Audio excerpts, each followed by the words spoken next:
selamat malam Mas Dika. Perkenalkan nama saya Padma Serayu Sugianto. Saya dari ADV Angkatan 23. Saya akan mengerjakan UAS.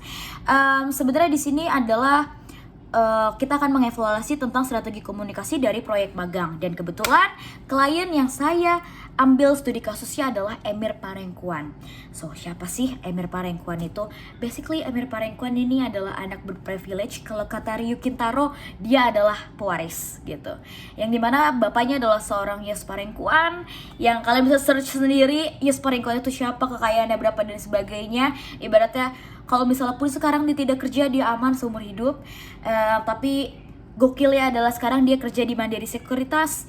Dia juga lagi menggeluti bidang trading, memulai investasi dan sebagainya.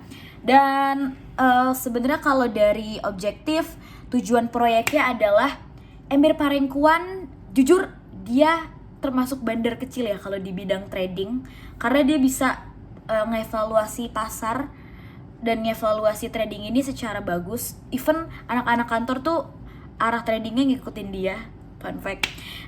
Dan dari situ sebenarnya proyeksi utamanya adalah dia pengen mengedukasi dari apa yang dia jago banget secara trading, dan itu juga ilmu dari salah satunya dari bapaknya juga. Dia pengen ngasih ilmu-ilmu itu ke audiens yang lebih banyak. Dan dia punya statement yang menentang banget statement yang sedang terjadi di kalangan masyarakat, yang dimana orang yang mau mulai trading harus well educated tentang financial. Dan sekarang banyak banget kayak contohnya figur seperti Timothy Ronald yang mereka bilang bahwa semua orang bisa trading, semua orang harus ikut kripto. No, Emir Parengkuan gak seperti itu. Dia bilang bahwa lu kalau misalnya mau ikut trading, lu pengen mulai trading, lu harus pinter dulu. Lu gak bisa all in semuanya gitu. Nah, ini yang pengen kita bawakan gitu. Yang dimana karena dia punya tujuan yang bagus juga, dan kebetulan dia tergabung dengan sebuah komunitas yang namanya Cak Investment, yang dimana di situ adalah komunitas tentang orang-orang yang mulai trading, yang berbagi tentang tips-tips trading seperti apa, keadaan market seperti apa, dan kira-kira saham-saham yang akan naik seperti apa. Kita pengen menjadikan si Emir ini sebagai face of the brand-nya. Walaupun Emir ini sebenarnya bukan founding founder ya, dia hanya anggota aja, tapi itu bagus banget sebenarnya untuk dia bisa jadi face of the brand itu. Nah, kemarin kita sempat mikirkan, karena aku juga kebetulan berkontribusi dari awal sampai akhir, yang dimana pada saat consulting pun aku tahu prosesnya, sampai sekarang akunnya sudah grow pun aku tahu gimana prosesnya. Pada saat consulting kita memikirkan, oke, kita punya background dari si Emir ini very very good, tapi mengemasnya tuh bagaimana? Dari background keluarganya dia itu kita gunakan, yang dimana sebenarnya dia adalah, kalau misalnya kita bisa bilang tuh golden spoon ya. Akhirnya kita membuat dimana dia memang mengakui bahwa dia adalah anak yang berprivilege. Kita akan memberikan point of view lain untuk audiens, yang dimana memang Emir, gue emang anak berprivilege, I will show you guys ke audience gimana rasanya jadi anak berprivilege yang jago banget trading. Itu akan meningkatkan trust dan sebagainya. This is the big idea. Dan kalau misalnya ditanya target audiensnya siapa, ini kemarin aku udah bikin user persona actually. Nah, si user personanya ini adalah anak muda yang well educated tentang trading. Secara demografik, of course tentunya lebih banyak laki-laki, karena laki-laki di Indonesia lebih banyak melek tentang keuangan, tentang financial, tentang trading dan sebagainya. Dan of course secara psikografik mereka interesting banget sama yang namanya trading, sama yang namanya financial, sama pembahasan-pembahasan motivator dan sebagainya. Dan itu nanti bisa dibedah lainnya. Cuma secara audiens intinya ini adalah anak-anak muda yang udah mulai melek terkait financial dan udah mulai melek terkait investasi. Seperti itu. Kita lanjut. Selanjutnya adalah evaluasi client brief, yang untuk meninjau kembali hasil dari client brief, apakah visi misi, tujuan, segmentation dan target positioning sudah jelas dan sesuai. Karena aku juga ikut dari bagian consulting until now after production, yang dimana sudah 3 bulan production, aku tahu banget bahwa sebetulnya pitching yang kemarin aku buat untuk Emir ini very very good, because itu nargetin ke right person, yang dimana audiensnya juga very very right, dan yang dimana ini aku nggak salah bun, nanti di akhir aku bakal kasih tahu bahwa IG-nya Emir seberkembang apa, senaik apa viewnya, dan impactnya secara real life akan seperti apa. But I mean secara visi misi, tujuan dan sebagainya, even dari awal kita very good, very well, yang dimana secara misi kita sudah menentukan konten pilar yang sudah dibahas juga di client brief, dan itu sesuai sama apa yang dia mau juga. Secara visi juga apa yang kita lihat dari sesosok Emir yang dimana kita membawain kasus tentang Golden Spoon dan dia mengakui itu, dan justru dia memberikan gambaran ke audiensnya, it's very very good, dia very very nice dan agree gitu. Dan secara segmentation, targeting, positioning sudah jelas juga dan sesuai. Dan apakah yang berhasil dan perlu diperbaiki? Yang berhasil of course membawa privilege itu dan memvalidasi. Dan Emir itu orang-orang yang very easy going. So dari karakternya sendiri itu udah very very easy untuk kita jual. Personal branding is about ngejual diri. Dan menurut aku, Emir adalah sosok yang gampang banget dijual karena dia very very easy going. Secara public speaking very very good. Secara positioning sebagai ibaratnya kalau kita menargetin Gen Z, masuk banget of course. Dan apa yang perlu diperbaikin, kemarin tuh sempat ada beberapa evaluasi dari Emira sendiri yang dimana dia tidak mau terlalu banyak bawa-bawa nama bapaknya lagi. But itu adalah proses setelah 2 bulan Emir berjalan, yang dimana sudah kelihatan outputnya seperti apa. Dan menurut Emir, dan kita juga agree sebagai tim, gak usah terlalu banyak bawa nama bapaknya dan bawa backgroundnya gitu. So sekarang Emir sudah di tahap dia, awalnya memang kita ngebopong nama bapaknya ya, tapi sekarang Emir sudah bisa berdiri sendiri dan dia juga punya personal branding yang sudah mulai kelihatan lah di kalangan sosial media, di era sosial media gitu. Terus untuk bahas evaluasi strategic plan checklist, apakah rencana komunikasi strategis berhasil dijalankan? Yes, sesuai sekali dengan tone of voice-nya yang sudah dibuat, yang dimana kita nggak pengen justru bikin edukasi tentang trading ini yang terlalu kaku, yang terlalu corporate style, yang dimana justru ya udah santai aja, just be Emir pada biasanya, yang selengean, yang apa adanya dan sebagainya. Dan I mean it's very very good untuk direalisasikan, dan ternyata itu very very works juga untuk membangun personal brandingnya Emir jadi lebih bold di kalangan kompetitor lainnya. Dan apa tantangan dalam implementasinya? Pada saat production, apalagi kita ada production yang formatnya itu podcast, Emir nih kadang banyak banget kayak ngomong kata-kata kasar. Jujur, Emir itu very very spontaneous, yang dimana kita kayak ngobrol di tongkrongan.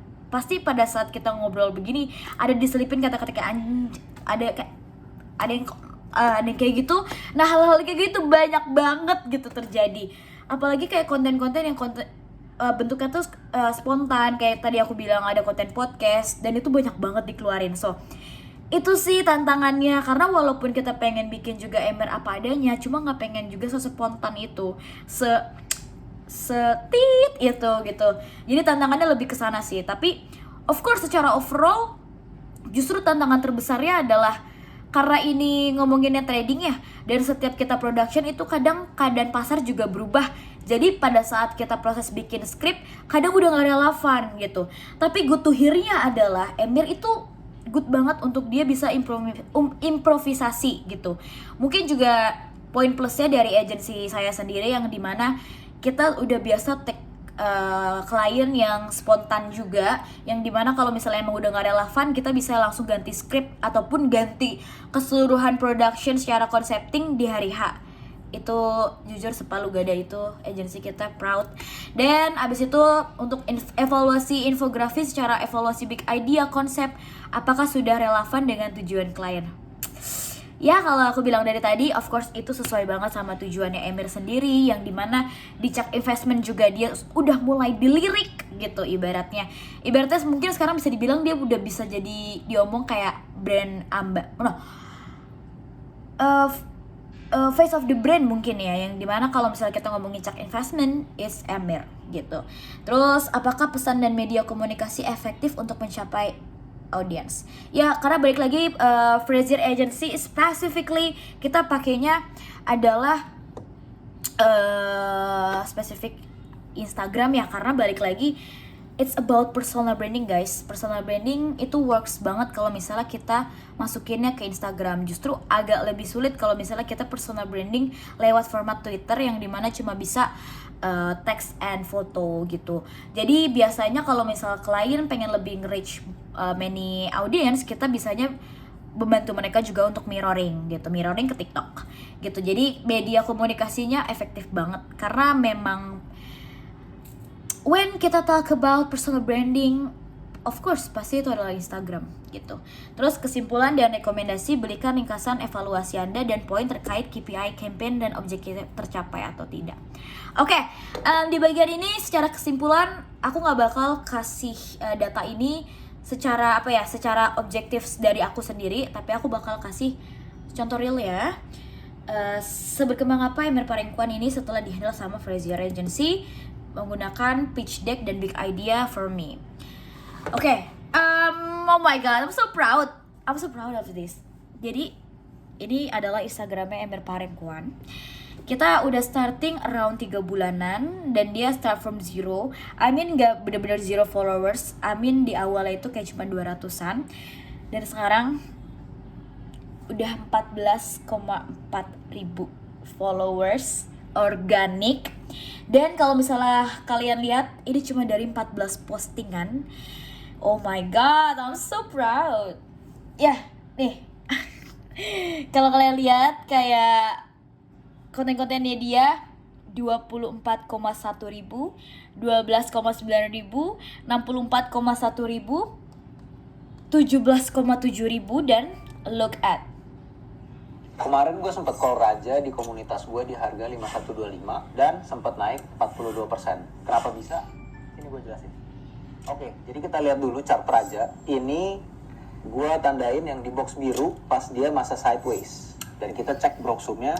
Gue cuan 2M dari Petro. Ini 3 cara gue pilih saham yang bagus. 1, money flow. Tanpa ngeliat aliran duit. Frankie, Emir, kan style trading kalian sama nih, pakai money flow. Kenapa style ini tuh paling works menurut kalian? Oke, kalau dari gue kehilangan ratusan juta trading karena satu hal ini, disiplin. Ada satu quote, gue lupa dari siapa. Gue anti average down. Personally menurut gue kalau average down itu. Oke bro, gue pengen nanya nih, pandangan kalian gimana untuk 2026? Jamil, saham bumi kan udah naik Lu bukan cuma hilangin. Trading is a losing game. Lu bukan cuma hilangin. Okay, I will show you the first of Amir content. Yeah. So the first is nih. Sebenarnya ini lumayan lucu ya, karena tiap kali gue ngobrolin tentang trading, tentang saham, menurut gue. So Mas bisa lihat transisinya dari yang awal dimana bawa-bawa keluarga terus sampai until now dia udah punya personal brandingnya sendiri dan itu very very strong. I mean, Emir ini adalah salah satu klien Frazier juga yang berhasil, yang works banget secara implementasi dan secara outputnya. Dan I believe ini juga bukan, walaupun aku bikin pitch deck-nya dan campaign-nya untuk Emir, even dari tone of voice dan everything, tapi ini sebenarnya adalah kerjasama dari semua tim yang ada, dari mulai pra-production, production, sampai akhirnya pre-production, ya. I mean, semua tim-tim yang ada di dalamnya, ini kita hasil kerjasama dari kita semua, dan of course juga ini adalah hasil output dari apa yang Emir mau juga gitu. Jadi personal branding itu personalized banget ya guys. Sorry, Mas. Itu very very personalized, dan I believe kenapa Emir bisa sampai se-works ini karena kita mengerti Emir itu adalah orang yang seperti apa dan kita kemas seperti apa. So dari tahapan untuk kita bikin yang tadi aku jelasin tadi, semua itu berkesinambungan yang dimana kita nggak bikin Emir jadi pakai topeng menjadi orang lain, just be Emir.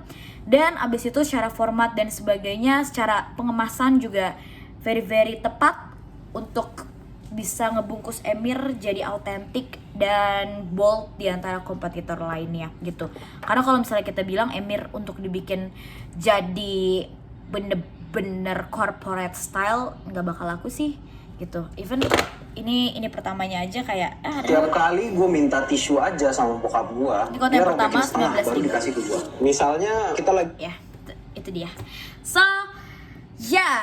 this is my UAS, dan overall Mas, secara ringkasan evaluasi saya itu ya, kenapa ini juga bisa berhasil selain yang tadi saya jelaskan, sama ada bagian yang benar-benar saya adalah research terkait campaign backgroundnya. Jadi sebelum do a campaign, apa sih big idea-nya dan sebagainya, kita harus riset dulu, karena untuk menentukan kita mau bikin campaign apa, kita harus mengetahui dulu audiens kita tuh seperti apa gitu. Dan pada saat itu sangat-sangat terbantu dengan kasusnya Ryu Kentaro, yang dimana ternyata banyak banget kebelah orang-orang yang benci sama pewaris, yang dimana mereka merasa, audiens tuh merasa orang-orang yang berprivilege itu udah punya semuanya, dan lu mau ngomong apa tuh bullshit because you have privilege gitu. Tapi di sini Emir berhasil banget untuk ngubah stigma itu, yang dimana ya udah, emang gue ini anak berprivilege, hidup gue emang enak. Cuma emang lu gak mau ngeliat POV gue tuh setiap hari kayak gimana?